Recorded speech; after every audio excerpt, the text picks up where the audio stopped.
Salut, vous êtes bien dans l'émission qui vous révèle tous les secrets des tubes. Et aujourd'hui, on va parler de celui qui a véritablement lancé l'anglais Charlie Winston en France, Like a Hobo, sorti en 2009.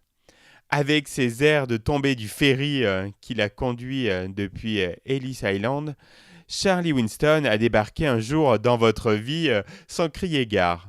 Vous étiez au volant de votre voiture ou somnoliez entre deux youtuberies et soudain cette chanson Like a Hobo, dont l'évidence était à ce point sidérante qu'on ne pouvait croire qu'elle n'était écrite plus tôt, vous est entrée dans le crâne.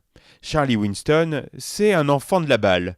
Fils de musicien, c'est naturellement qu'il s'oriente vers des études de musique à Londres.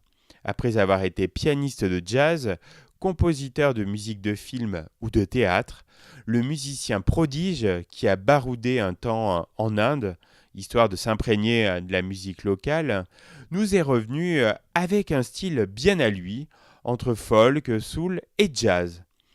À sa sortie en janvier 2009, Like a Hobo se classe directement en tête des charts en France.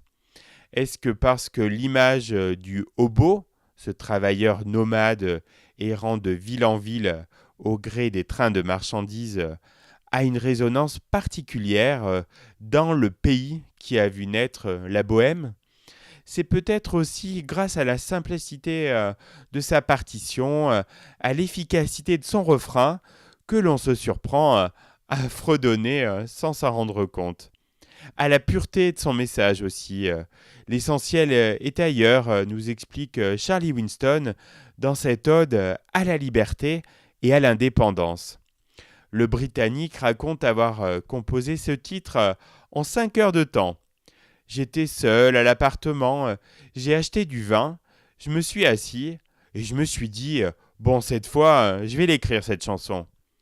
Vient d'abord une suite d'accords, puis une ligne de chant ponctuée de ho-ho phonétique, d'où finit par émerger le mot hobo qui donnera son titre à la chanson.